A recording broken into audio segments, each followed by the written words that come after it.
Come one, come all, you've reached the magical land of A Lil Spooky, a podcast about things that spook us just a little bit. Things like aliens, cryptids, conspiracies, or when you get some yummy Chinese takeout. You don't get it too often. And, you know, you want to get those cream cheese wontons, right? Sure. A nice delicacy, in my opinion. Don't get it too often. But then you have mad shits and food poisoning later, and now you can't even fathom the idea of eating them ever again. Really? Those are like your favorite food. My name is Everett. I'm Colleen. You really want to give them up? I don't borf that often. I've never known you to not love cream cheese wontons. I know, and I don't borf that often. And when I do, it sounds like a fucking axe murderer is in our house. You're gonna clip the audio. I know. It's so loud. It scared me in the middle of the night. You gotta release the demons inside. And that is also why I'm never gonna eat it again, or at least for a long time. When I was a child, I barfed once. Can you just say barf like a normal person? I barfed once after, I believe it was either tater tot, like casserole, like, you know, lunch at school. When did you say tater tot casserole? I didn't want to say tater tot hot dish and like have all the people say, "Oh, these stupid Minnesotans, Wisconsinites." We've made it clear we are Minnesotans in previous episodes. Anyway, I either ate that or just tater tots or hash browns of some kind. I barfed it up. And I refused to eat any form of potato for like 5 years, other than like mashed potatoes. The same thing happened to me after eating some Little Debbie's Swiss cake rolls. Still can't eat them. I have vivid memory of a Wednesday after 5th grade, just barfing up a Swiss cake roll. Still can't do it. And now it's cream cheese wontons for me. Which just sucks because I do love them so much, but that's too bad. That is spooky in itself. I'm getting that one incident, even thinking about it. Oh, all right. Well, we got a lot to talk about, so maybe we should just move on from that topic. So today we're talking about, this is a big subject, the Cash-Landrum UFO incident. There is so much documentation, articles, books, medical records, witness statements, everything. There is so much to cover, and I have so many pages of notes right in front of me, and I still don't feel like I'm doing it justice. So consider this an introduction to the Cash-Landrum UFO incident. It's crazy fascinating. It is incredibly well documented. Before I get started, I want to make a shout out to our listener who sent me these materials. He originally hosted his own podcast called Darwin's Deviations, and now he's hosting one called Tracing Owls. So give that a listen. Cool. If you are so inclined. I assume it's about owls. It's not. It's a cryptid adjacent podcast. Oh, okay.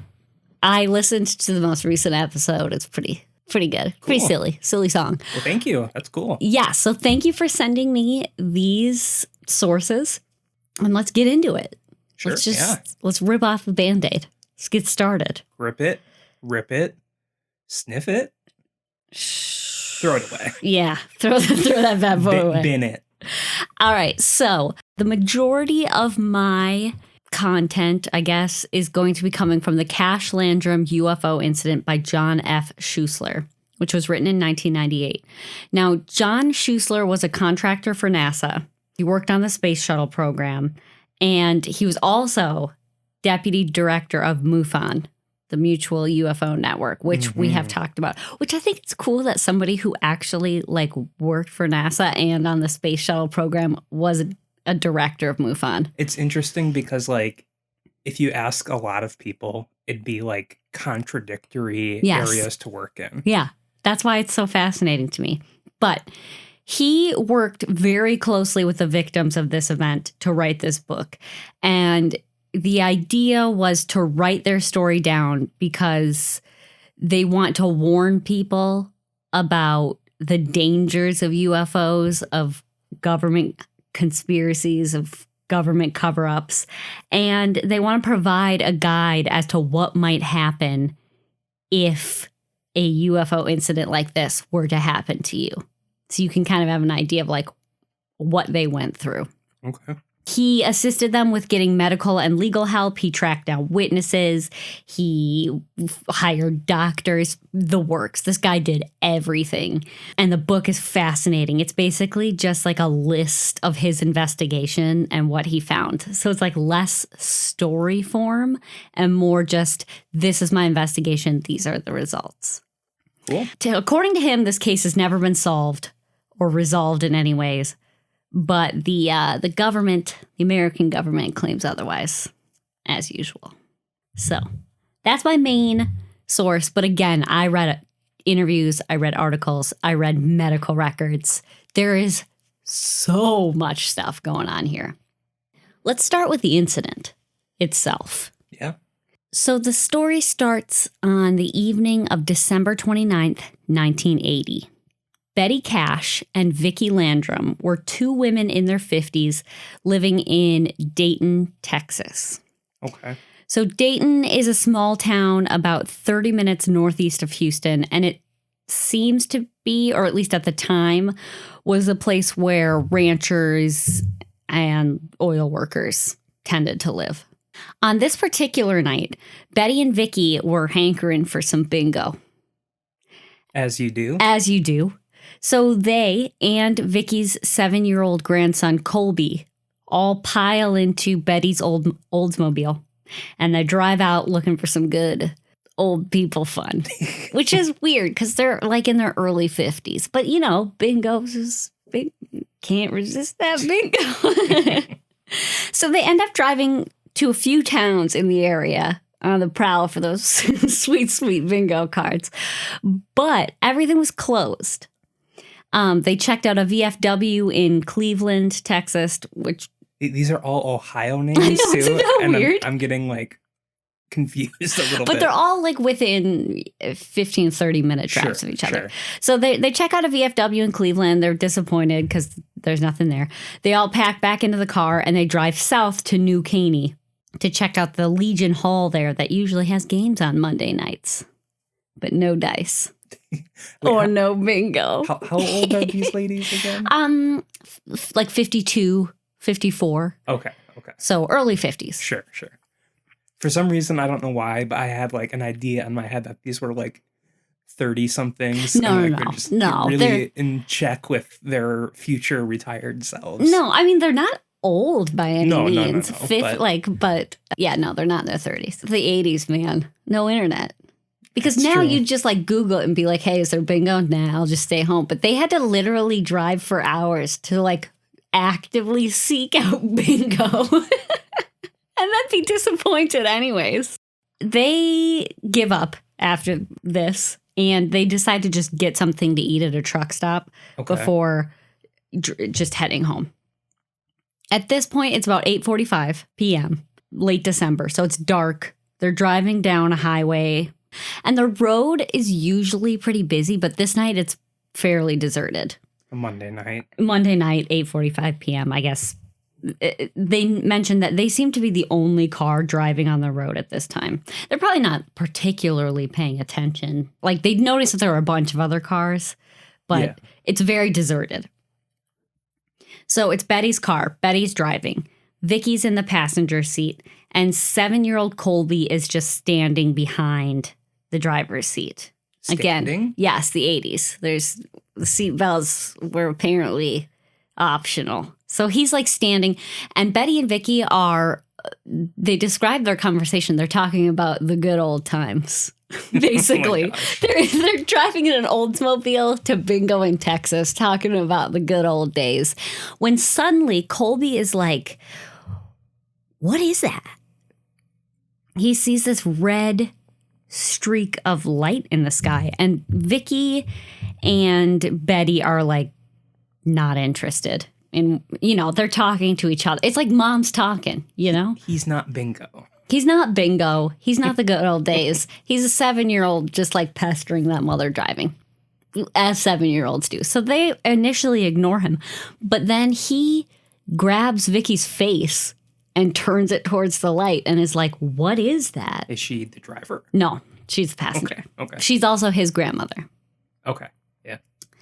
And finally, they notice it. Like Vicky's like, fine. But they can't tell what it is. It doesn't look like a plane or a star or anything that they can like pinpoint.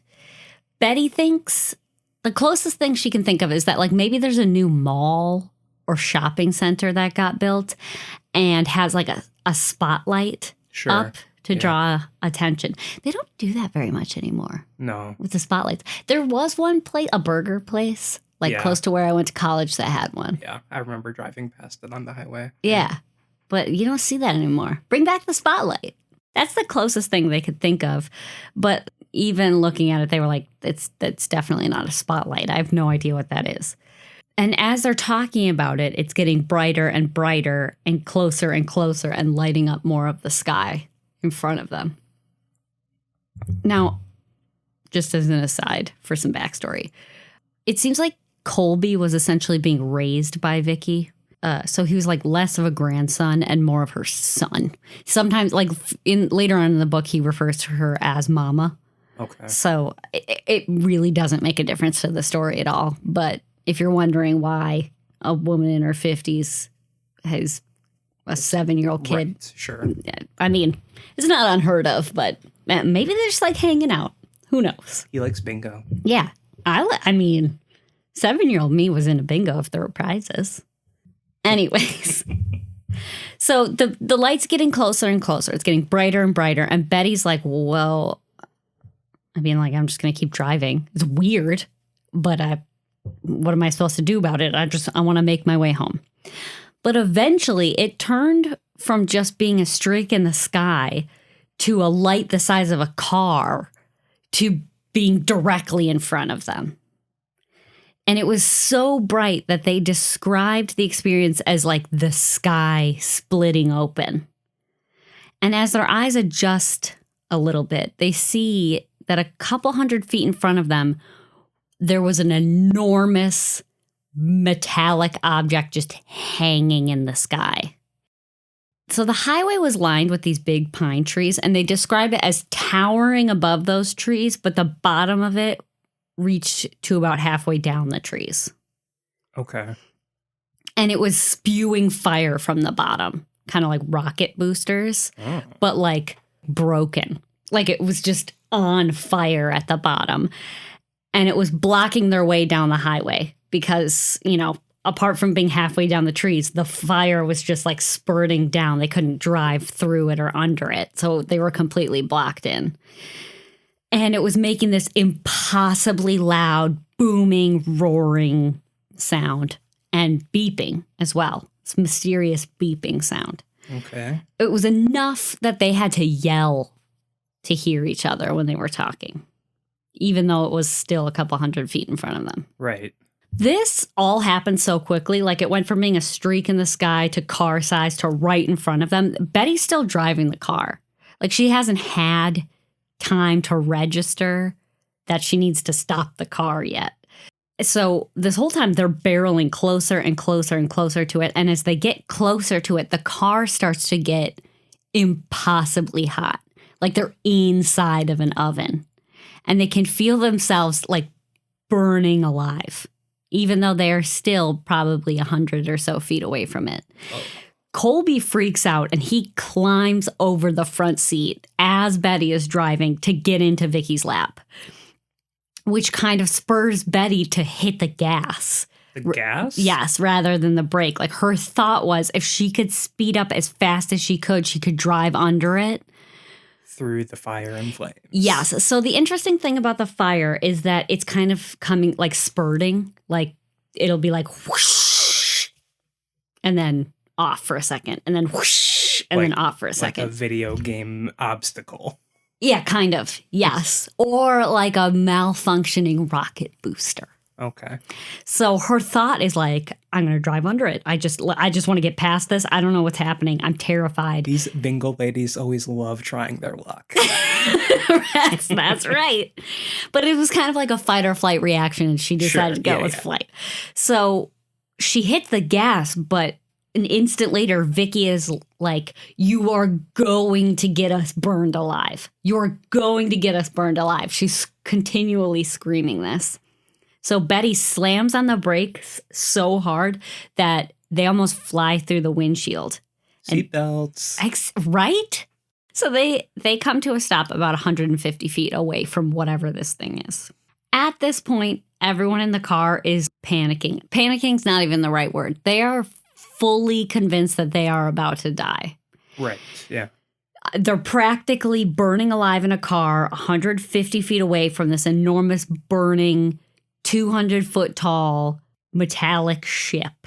And they describe it as being diamond-shaped. So it comes out like it's wider on the sides, comes out to 2 points, and then up to it's a diamond. Yes, with the rocket boosters coming down. And it seems like it's breaking down. Like the flames aren't necessarily supposed to be there. Or if they are, it's malfunctioning somehow. Like it's burning in a way it's not supposed to be. The flames are coming and going. They're crazy hot. And the ship never crashes down to the ground. Like it's still hovering in the air. But it seems like it's stuck, hanging there. Like it's like somebody's hitting the gas and the flames will go whoosh and the craft will rise up a couple feet. Right. And then the flames will immediately stop and the craft will fall back down a couple feet. Just can't get traction. Exactly. So it's kind of like a malfunctioning car. Right. You know, like they're hitting the gas. But in the air. Right. So it's like it's having engine problems and there they are. Just like literally stopped in front of it. So at this point, if it was me, I would have been like, put the car in reverse. Yeah, get out of there. Turn around. Right? Yeah. But with the burning and the noise and being blinded and the panic, they need like a second to figure out their situation. Betty is pretty quickly looking around and she notices the highway is very narrow and it has these deep ditches on either side. So she can't like pull a U-ey or anything easily. So they're basically stuck either going forward or putting the car in reverse. But she's so blinded by the light that she doesn't feel comfortable going in reverse because she would go into a ditch. So they're essentially stuck there. Their only other option is to get out of the car and run on foot, which is exactly what Betty tries to do. So her next instant thought, she opens the door, she bails, and she makes a run for it. But as soon as she gets out of the car, the heat immediately hits her and the light blinds her and she has no idea which direction to run or like even where the road is. She's pretty much completely blinded. All she has is this light in her eyes. So she's completely disoriented. She's standing outside of the car in this blistering heat like a deer in headlights. She can't even see the car. Vicky jumps out as well and she runs a couple feet and then she remembers my grandson is here. Like I'm obviously not going to leave my grandkid. I can't carry him. He can't run as fast as me. You know, if we go outside and he gets blinded as well, we're going to get separated. So we're staying in the car. That's like our only source of protection right now. And she's not going to abandon her grandson. As she's stepping out of the car, Colby also gets out of the car because he's like attached to her like Velcro. Right. Vicky has her left hand on top of the car. She sets her left hand down, immediately pulls it off, and it's just burned. Ugh. Colby, freaking out, just starts to make a run for it by himself. He's not thinking clearly. Vicky grabs him with one arm, and the best option in her mind is, we have to stay in the car. We don't know which direction we're running. What if he trips and falls into a ditch and breaks his neck? Like, what do we do? So she gets in the car, and Colby is hyperventilating so badly that she thinks he's about to have a heart attack. So Vicky's trying to calm him down. Well, at the same time, she's absolutely convinced that they're about to die. So she's calming him down by telling him that bright light is Jesus coming to take them. If you see Jesus coming out of that bright light, just know, we're going to a better place. That would not be calming to me as a 7-year-old, but No. I imagine he's not really listening. Probably can't. Right, and it's very loud. I don't know what's up with Betty, but Betty decides to walk towards the light to investigate what it might be. And she's able to drag her feet one step at a time, slowly, to the front of the car. And she stood there for 5 solid minutes, just staring at this light, burning, while Vicky is screaming, "Get back in the car! Get back in the car! You're burning alive! Get back in the car!" After about 5 minutes, she comes to her senses. She walks back to the car and she tries to open the door, but the handle is so blisteringly hot. She has to use a leather jacket that she's wearing as like a hot pad. Sure. To open the door. She eventually gets it open. She gets back in the car. She sits down and Vicky just starts screaming at her for being an idiot and leaving and standing in front of this burning thing by herself for 5 minutes. So they're all back in the car, nothing they can do. And they sit there, essentially convinced they're going to die, burning to death for about 15 minutes while this thing screeches and tries to launch itself up in the air and burns in front of them. Suddenly, a huge stream of burning hot flames shoots out of the bottom of the ship, and it finally is able to rise above the trees. And it leaves. And it flies off towards Houston in that direction. And they watch it sail up and glide away, which you think would be the end of it. But no. 23 U.S. military helicopters fly after it. I was going to say, if it's there that long, making that much of a ruckus, there's no way these 3 are the only ones that were aware of it. Right. Well, we will see what the government has to say about it later, but they can't see the insignia necessarily on the side of these helicopters. They do notice that they're 2-bladed helicopters. Okay. Which are like not normal. You know, that you don't see those very often. It's not like belonging to a hospital or something, because they usually have 4 blades. But they fly so close that they can see some sort of American military insignia on the sides of them, but they're not close enough to be able to like pinpoint exactly what it was. Now, Betty later said that the helicopters looked like they were trying to help it and like lead it somewhere. Not that they were coming in to investigate, but like they were coming to guide it to land somewhere else safely. They had surrounded it, but weren't trying to pull it down. They were kind of signaling where it should go. Interesting. Mm-hmm. Either way, Betty and Vicky were like, we're going home. Like, we're done with this. We almost died. We're going home. So they just book it out of there as fast as they can. And they're ready to just like forget this happened. I'm thinking, how does the car even run if it got that hot?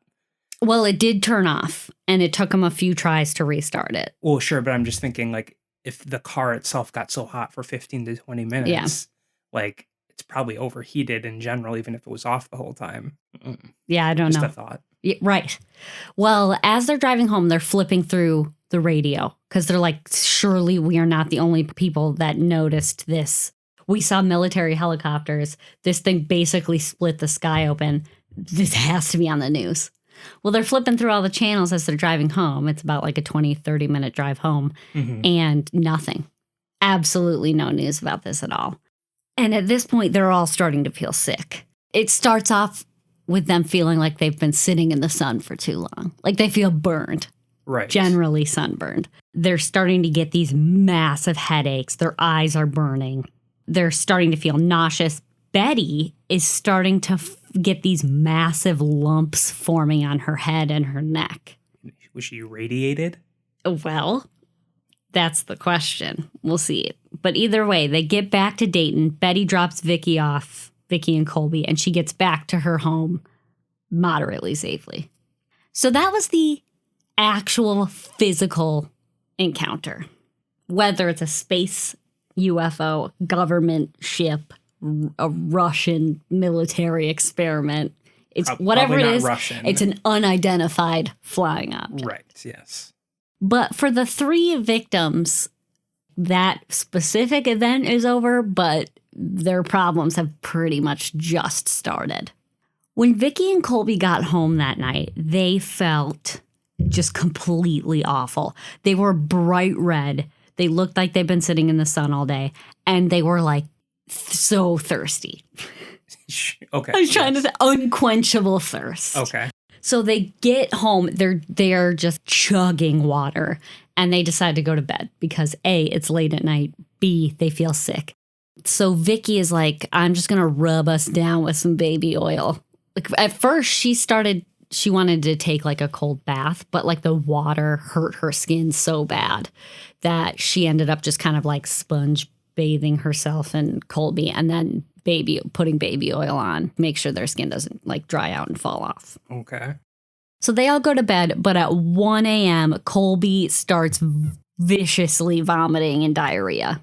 And then she pretty quickly after started having the same symptoms. However, life apparently goes on because when they wake up in the morning officially, her husband, Ernest, is like, where's my breakfast? So she gets up and she makes him breakfast, even though she is like leaking from both ends all over. Skin probably too. Yes. And then she wakes Colby up and is like, well, I still got to get to work. So she goes to work. She actually works for Betty. Betty owns a little restaurant in the area. Okay. Vicky is a waitress there. Betty, however, has sold the restaurant. She's moving to a nearby town, to a bigger space. So on this particular morning, Vicky had told Betty that she would help her pack up the restaurant. Okay. She gets there. Betty's not there.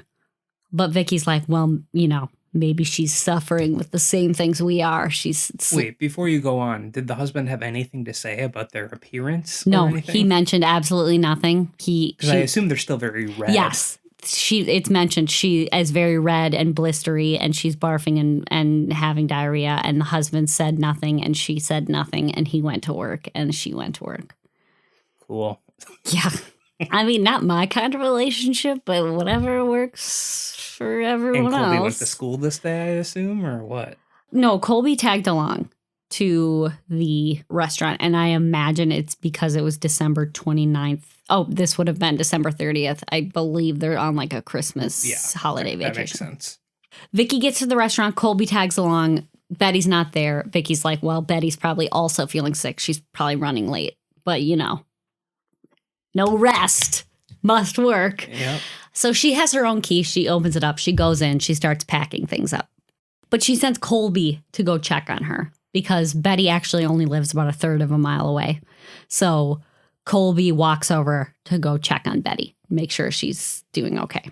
Okay. So he knocks on the door and he knocks on the door and he knocks on the door, no answer. He goes back to the restaurant, tells Vicky, and at this time the restaurant cook had showed up to also help pack up. And Vicky's like, hey, dude, can you go check on Betty? Right. Like maybe you can walk around and peek in the windows or whatever, make sure she's okay. So he walks over there and he knocks on the door and he knocks on the door, no answer. He walks around back and he peeks in Betty's bedroom window to make sure she's okay. But she's not. She's clearly not okay. She is bright red. Her face and neck are completely swollen. Her eyes are almost swollen shut. She's got these lumps all over her face and neck, and she physically cannot leave the bed. Yikes. When he knocks on the window, she yells out, "Get Vicky. I need help."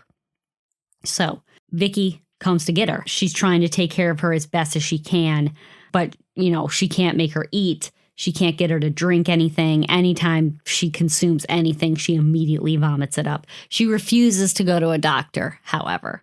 And I think partially because she's like, nah, I'm fine. But also, who's going to believe their story? Well, it doesn't matter what happened as long as she gets medical help. Right. Because she's like Jabba the Hutt and can't move because she's engorged to a point that she's a slug. Right. Well, Vicky eventually wraps her up in a blanket and gets her back to her own house to take care of her because Betty clearly cannot take care of herself. She can't move her legs. She's She's completely helpless. But eventually, Vicky makes an executive decision after a couple days and gets Betty to a hospital because she's not improving at all. Now they get to the doctor and Vicky doesn't tell them what happened. She's like, oh, I think maybe Betty has like blood clots or something. Can you like check her out? And the doctors are like, this woman looks like a burn victim. So please tell us what happened. And Vicky's like, I have no idea. I thought it was just blood clots. Can you just check her out? So the doctors, not getting anywhere, just treat Betty as a burn victim. Right. However, while she's at the hospital, she starts losing all of her hair. She gets these massive headaches, blisters, the vomiting is still happening, the diarrhea is still happening. Her daughter comes from out of town to visit her, walks into the room, looks at her mother, assumes she's in the wrong room because she doesn't recognize her at all. She's bald, swollen, balding. She has huge bald patches. Her face is swollen. She has to go ask a nurse to make sure she's in the correct room. And when she rubs her mom's forehead, or brushes her hair, water starts seeping out of her mom's forehead and into her hair, or what's left of her hair. And when she tries to touch her mom's hair, it just fell out in a big clump in her fingers. Ugh. Apparently, she got a little bit better over time because after being hospitalized for 17 days and running all the tests they can think of, the hospital discharges her. Interesting. Okay. But 6 days later, she gets worse again and ends up back in the hospital. Okay. Betty finally decides to tell the doctors what happened. And they didn't laugh at her. She was kind of expecting them to be like, yeah, okay. But, it was kind of clear they didn't believe her. But they were like, well, you should have told us this immediately. We would have maybe thought of a different way to treat you. But again, they're at a loss for what to do because nobody knows how to handle UFO burns as far as we know. So they run more tests. They run blood tests and eye tests and tests with her hair and skin biopsies and x-rays and all of the possible tests you can run. And they don't find anything. They diagnose her with alopecia to explain the hair loss, and cellulitis to explain why her skin is red and swelling. She was basically never the same again, but there was no explanation. And she was admitted again and again and again and again over the years, probably at least once a year for chest pains. She was eventually diagnosed with bronchitis. She was diagnosed with different skin problems over the years. Her fingernails all fell out. And the only diagnosis she ever got was alopecia, which, if you don't know what that is, it's like an immune disorder that causes hair loss. Right. Essentially. It has nothing to do with being burned. I don't know much about it, but it seems kind of like, we don't know what to diagnose you with, so this is the best we can come up with. So at the time of her first being admitted to the hospital, and then she's there for 17 days or however long you said, do Vicky and Colby still have their red skin? Yes. Okay. So here's the breakdown why for them. wouldn't the doctors ask you look the exact, or you look like you're in bad shape too? Vicky and Colby look like they've been sunburned with some blisters. Okay. Betty is on a completely different level. And the thought is, and I get that, but I'm just wondering she and the kid are obviously, experience some sort of burning now too. This is about 3 or 4 days after the event. So I imagine their skin has healed a little bit, but they're still not looking great. The doctor would notice, but nothing that I read said anything about the doctors asking them about their condition. So Vicky and Colby also had their fair share of problems over the years. Vicky suffered from very similar hair loss. All of her nails completely fell out. Most of Betty's nails fell out, but she managed to retain a few of them. So good on her. Okay. But all of Vicky's nails completely fell out. She had the blisters. She had the vomiting, the diarrhea. It seems like it was very severe for her for a few months after the encounter. Got better, but never really went away. She ended up developing cataracts. She lost most of her hair and ended up having to wear a wig for a while. It did eventually grow back. She had eye and skin issues basically for the rest of her life. But again, not anything quite close to Betty. And the idea is because Betty spent a solid 5 minutes in front of, and Colby and Vicky were pretty much the entire time in the car, with the exception of like a few seconds when they had exited. Right. And gotten back in. Yeah. Colby does not seem to have gotten it nearly as bad. And again, I think that's because he spent even more time in the car than Vicky did, because Vicky had gotten out before he did. And then she ushered him back in the car. Well, and kids bounce back better than a 50-year-old. Yes, also. And I truly think that's part of it. He, despite being in the second grade, had to go back into diapers for a couple of weeks. Like, he completely lost control of his bowels. But again, that resolved itself after a few weeks. Right. He ended up having eye problems, had to get glasses that he probably would not have otherwise had to get. He developed the same sensitivity to heat where he would blister if he got into like a bath that was warmer than room temperature. But most of his problems were psychological. Again, very understandable. He developed an intense fear of planes, helicopters, any kind of bright light, shooting stars. Anytime any of this would happen, he'd have these severe panic attacks. That sort of thing, which is devastating for an elementary school kid. But again, in the 80s, I don't imagine that people were very forthcoming with psychological help for that sort of phobia, especially if you are attributing it to a UFO. Now, there's extensive information about the medical records for these 3 victims: blood counts, eye exams, skin exam results, and all of them were completely open to having their lives pretty much publicized for the sake of figuring out what happened to them. Right. So you can find the results of all of the tests pretty much online. And to me, this kind of lends to their credibility as witnesses. Like, they're not hiding anything. Something happened, for sure. Yeah. The doctors even gave extensive testimony as to their conditions before and after the event. So, for instance, Betty had a heart bypass sometime in the late 70s. But other than that, she was considered completely healthy. She, in fact, was like very concerned about her appearance, was a perfectly healthy weight. She was just considered very healthy. Sure. And after this event, she lost a massive amount of weight. Her doctor, as well as the dermatologist, the neurologist, the ophthalmologist, other third parties, were all able to corroborate her symptoms. And Betty told them all the exact same story every time, with no deviation. So they all consider her to be a very reliable witness. And the doctor that she went to at the hospital was the same doctor who had treated her for years before the event. So he knew her prior and stated that he never believed her to be untruthful.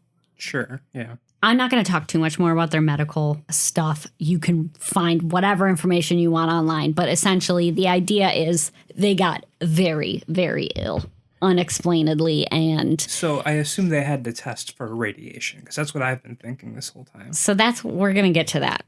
Oh, okay. Put a pause on that, because it does not look like they were tested for radiation initially. Sure. In those initial hospitalizations. Even though they're sick, and Betty she's pretty much dying at this point. I mean, she eventually gets breast cancer, has to have a mastectomy, but like in the immediate aftermath of the UFO encounter, she's dying. Like, they didn't think she would last. Yeah, she is not doing well. Vicky was convinced she was going to die. Her mom came down to take care of her. Even if she isn't, it feels like she's dying. She's not doing well. They still want to know what happened to them, especially if you are dying. You want to know, like, who did this and how. But at first, they keep the story pretty quiet because, again, UFO stories aren't really something you're going to run around telling people about. You want people to take you seriously. The thing that really baffled them was that no matter what research they did, nobody seemed to know anything about it. Nobody, like, there were no articles. Nobody was coming up to say they saw something similar. And they saw military helicopters. Right. So obviously somebody else was aware of this happening, but there was no information about it. So while Betty was in the hospital, Vicky is going around. She's calling police agencies, radio stations, TV stations, newspapers, military agencies, looking for any information. She calls the Dayton police chief, who clearly didn't really believe her, but he also didn't think she was lying. He didn't necessarily believe it was a UFO, but he was like, I know this woman. Well, and I mean, their injuries too. Yes, and they have clear injuries. He's like, clearly she believes something happened to her, and clearly something happened to her. If she believes it's a UFO, the only thing I can do is give you the number to a UFO reporting center. So she calls them, tells them her story. They passed her story on to a friend of the author of this book, John Schuessler. Okay. He essentially gets a hold of the story and is the only one interested in investigating. So he starts the investigation. I mean, Betty even called NASA to figure it out, and NASA was like, we don't know what you're talking about. John Schuessler eventually gets in touch with Betty and Vicky about 10 weeks after the incident occurred. And again, this is when the investigation officially begins. Okay. So he hears about the story, he's looking into it, and then, after some time, he gets a hold of the actual victims to get her started. Right. Now, when John Schuessler gets involved, he starts by interviewing the victims. And I read all of these interviews, and they are all exactly the same. The story I told you about the event. Yep. Their stories all line up. They all corroborate. The details from what I read are all the same. Following the interviews, he gets a new doctor involved to check out their medical records, which he was very easily able to obtain, except for Betty's blood results. Every time he contacted the hospital to get her blood results, the hospital was like, sorry, they're temporarily out of file. We can't give them to you. Over a year later, he managed to get them, which seemed a little sketchy to him, at least enough to write it down in this book. Right. Now, the new doctor was Dr. Peter Rank of Madison, Wisconsin, who happens to be an expert in radiology. Although these women and Colby, but his medical records aren't really as extensively covered because he was not as extensively tested.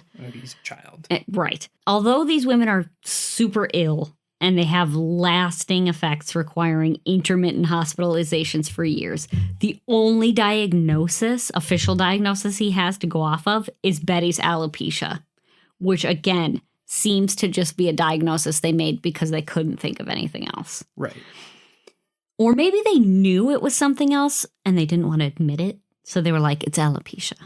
You have alopecia and skin issues. Sure. I doubt that because they knew the doctors ahead of time. But again, you never know. Maybe the government got to them. Either way, Dr. Rank is convinced this isn't alopecia, and he has a lot of reasons. The tests that were done on Betty's hair were inconsistent with alopecia. The biopsies that she had showed different kinds of cells than are consistent with alopecia. He basically is like, I don't know why they would have come to the conclusion of alopecia other than the fact that you're losing your hair. Right. And in addition, the loss of their nails and the skin issues are very consistent with radiation poisoning. Oh, and the immediate vomiting too. Yes. That's something that all these people in Japan after the recent nuclear disasters that have happened there, same types of symptoms. Yes, exactly.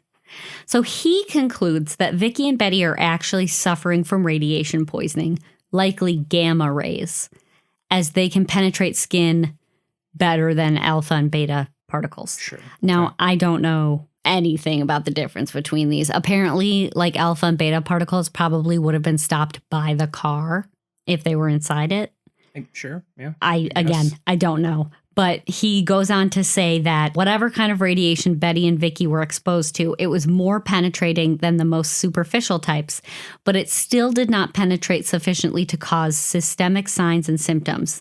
It seems therefore safe to conclude at this time that Betty and Vicky sustained radiation damage which was confined to the skin and immediate subcutaneous area. He also says that the skin sensitivity, diarrhea, hair loss, and hair regrowth, as well as nail loss, are very consistent with radiation exposure. However, there was another doctor who looked at these, Dr. Brad Sparks, and he says that the extreme rapid onset of these symptoms means that they had to have been exposed to enough radiation to kill them within days. You know, the fact that they're still alive makes him think that it was not radiation poisoning. He's thinking that they were likely exposed to some kind of chemical. Okay. I will say this, though, and obviously we are no experts at all on radiation and radiation poisoning and all of that. But in my mind, I'm thinking there aren't a whole lot of test subjects related to radiation poisoning and death by being radiated. So who's to say that, you know, they didn't experience enough radiation to kill them because they, for whatever reason, were just very... I guess the opposite of susceptible, right? Yeah. Like they're resistant to it. There is a lot of studies into radiation, though. No, of and course, how it affects the human body. But so I'm just thinking actual subjects that it has happened to. Yeah, I mean, you can't it's ethically. Very limited. Right. I don't know. Either way, though, suspicious. Either it's radiation or some unknown chemical that was in the exhaust or yes. the fire. Sure. Right. So either way, sketch. Now, my question here is like, I would think that I understand why doctors would look at her and say, burn victim. Totally makes sense, right? Because she's swollen, blistery red. But after that, with the continuing symptoms, wouldn't, because even you, a non-medical professional in any way, immediately thought radiation poisoning. Right. And especially because of and they weren't very forthcoming with, you know, their story. So that, you know, could have been a deterrent in testing for radiation. But the immediate thought to me is signs of burning, but also nausea, vomiting, diarrhea. Like, to me, that is radiation burning and radiation exposure. Yes. And that was my first thought as well. So it's just a little bit baffling to me that a doctor wouldn't be like... That's what I was thinking too, but then that also says to me, maybe they did test for it and they, you know, maybe there's certain things that medical professionals have to report and then maybe they were silenced. I don't know. Completely possible. I don't know. It's bizarre to me because to me, again, just like you, my first thought would be radiation poisoning. So that is the situation of the event and what happened to them.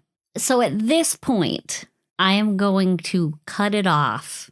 And next week, we will discuss the investigation, the tests on Betty and Vicky's car, who they contacted. They look extensively into the helicopters. We'll get into that next week. If I kept going, this would be a very long episode. So we're going to break it in half right here. We were just thinking it's going to be way too long. Yeah, it's going to be we wouldn't have time to finish recording it tonight. So I'll leave it at cliffhanger. Yeah, we will finish it for next week's episode. But in the meantime, I have a couple stories I found that I want to share. Lay it on me. First one, I'm not going to even read the story because it's basically kind of just the headline, but I wanted to talk about it. So there was a Brazilian woman that was hospitalized recently, and apparently she's like a semi-famous singer, so like she's in the public eye. Can you just throw out a guess why you think she was hospitalized? And it has to do with her partner, but there's no domestic abuse or anything like that. It's just it has to do with her partner. Was it a sex thing? No, it was not a sex thing. Any other guesses? Brazilian singer. Yeah. Hospitalized. I mean, not related to why she was hospitalized. It's just who she is. Yeah. You gave me facts that she could be hospitalized. Snake.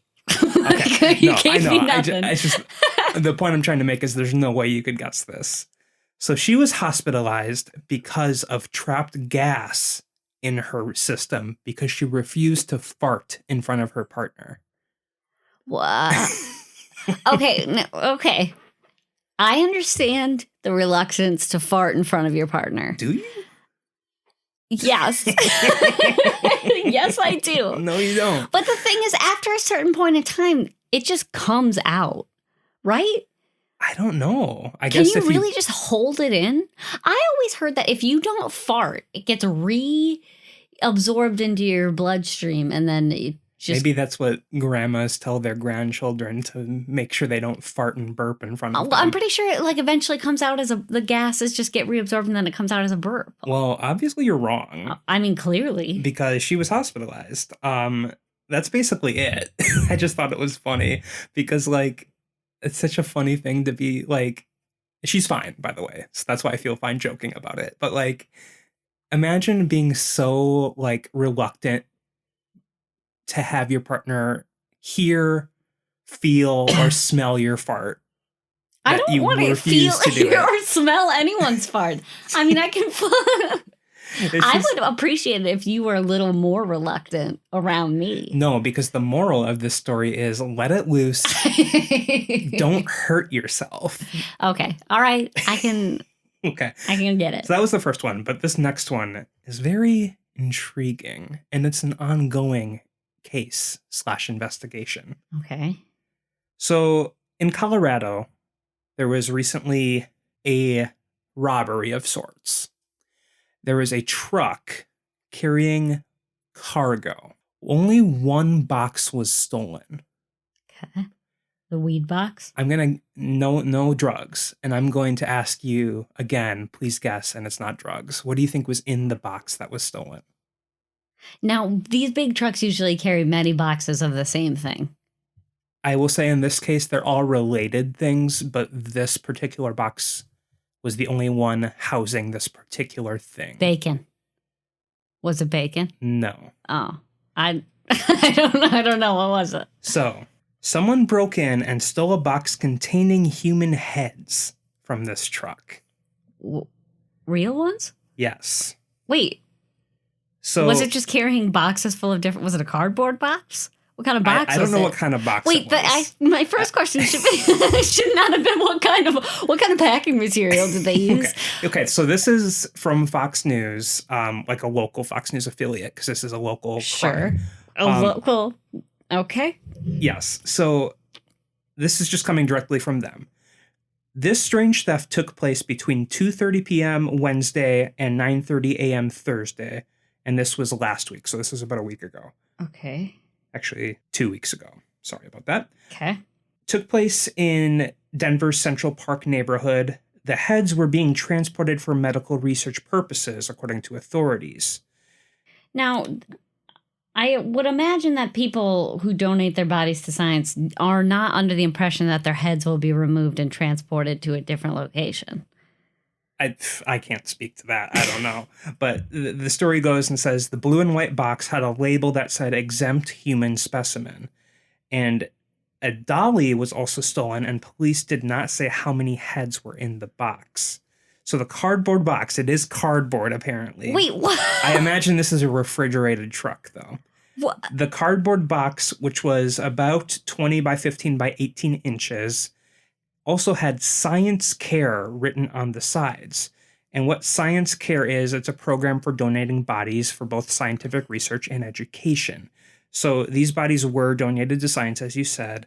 Okay. But that's all that's released to the public. They do not have any suspects as of now, and it's an ongoing investigation. What do you do with a box full of heads? That's the only thing that was stolen, was the heads. So they had to have known which box had the head. Wait, did you say it was labeled heads? No, it was not. But I imagine they were looking through. Okay, so it was disheveled. They didn't just like find a box. They didn't say. But I imagine since only that one box was stolen containing human heads, they were there for the human heads. But why though? Don't know. I will say though, this is definitely a story that I personally am going to be following because I want to see so many reasons. I'm sorry. Who did it? Why did they do it? How did they do it? And like, where are the heads now? That's what I want to know. Literally, if any article should be read on A Lil Spooky. That is the one. I know. What are they doing with the heads? I'm hoping we find out. I'm hoping this is not something that just, it remains unsolved, because this is too intriguing to me. Yeah, I don't like it. But I do. Okay, I hope it's not something stupid like they're going to boil all the meat off the heads so they have skulls and then can like sell them on Etsy or something. That would be boring. I want to hear about like head stew or like a... What if they like make shrunken heads or something? If it gets sold on Etsy, it's not as intriguing to me. No, I'm not saying to sell on Etsy. I'm just saying for like not practical, like personal witchery use. Now, okay, here's my thought on that. A, don't go stealing heads. But B, is there really, that's part of your practice, is there really an ethical way to get a human head? That might be the closest thing to ethical as possible. That's true, because those bodies were donated for educational and you didn't scientific do the killing. use. I mean, I suppose you could go like grave robbing like after. Those are filled with chemicals. You don't want a chemical I imagine head. Since these heads were separated from the bodies, though. All the work's done for you. Well, no, I was going to say they're probably already, filled with chemicals for preservation. So I'm just saying my point was dumb. They might not be, though, because how much science can you do on a tainted head? I mean, probably a lot. Use a lot of different science. I don't know. Oh, my God. Anyway, that is a story that I'm going to follow. And if there are updates, I will bring them up. If you have any information. if you did it, turn yourself in. Well, sure. But also, like, before you do that, if you could, like, shoot us a note about just why. And how? Give us the inside scoop, but then immediately turn yourself in. Just know that if you're looking for fame, this podcast does not have a very wide-reaching audience. So your secret is safe with us. No, don't say that. Well, your secret is safe with, like, the few people who listen to this podcast. But we are not going to keep a secret if it means that you are going to be on the run. Yeah, no, don't do that. We're not going to... Turn yourself in. Yes. Or at least give the heads back. Like, what if he brought the cardboard box with all of the heads and their related accoutrement inside, and they just left a note on it that said, like, sorry, here are your heads. Would he have to turn himself in then? I think so. Yes. Would they still be looking for him, though? I mean, they got their heads back. Yeah. Or her. Right. But the heads, I imagine, are no longer of use because they disappeared for a while. What if he took them and made them better? Just put little flowers behind their ears? Like, what do you mean better? The dollar attached to each head? Yeah, what if they... Right, yes. Well, what if they brought all the heads back and left a note and a check for $800 or something? Sorry, that's all I have. Use this to buy a new head. I think it's funny how you say a check, so it's going to be linked back to the person. A check made out to cash. The check has to be written by someone. It's linked to a bank account. Then you know who it is. Well, they could steal a check. Well, now we're getting into forgery and okay. Should turn himself in. That's all we have. Well, I will be following it. So any updates that come, I will make sure to tell you. Anyway, if you have a story that you would like us to read about, or if you have a personal story you would like us to share on the podcast, you can send it our way. You can send it to Twitter, Instagram, or Facebook, or at NerdSlothHQ. Or you can email us at podcasts@nerdsloth.com. If you have any information about this Cash-Landrum UFO incident, I realize that I'm scratching the surface. So if there's specific things you would like to hear about before next week's episode, let me know. Yeah. Otherwise, I have read so much that I'm hoping you view this as an introduction to the Cash-Landrum incident. And this will not be a 3-part series, so no, we're not going to do a third episode, but it is a 2-part series. Next week, we'll dive into the investigation. Yeah, give us your UFO tales. You ever seen one? You ever been in one? Been in one? Let us know. All right. Well, we'll continue that next week, and we love you. Love you. Bye. Bye.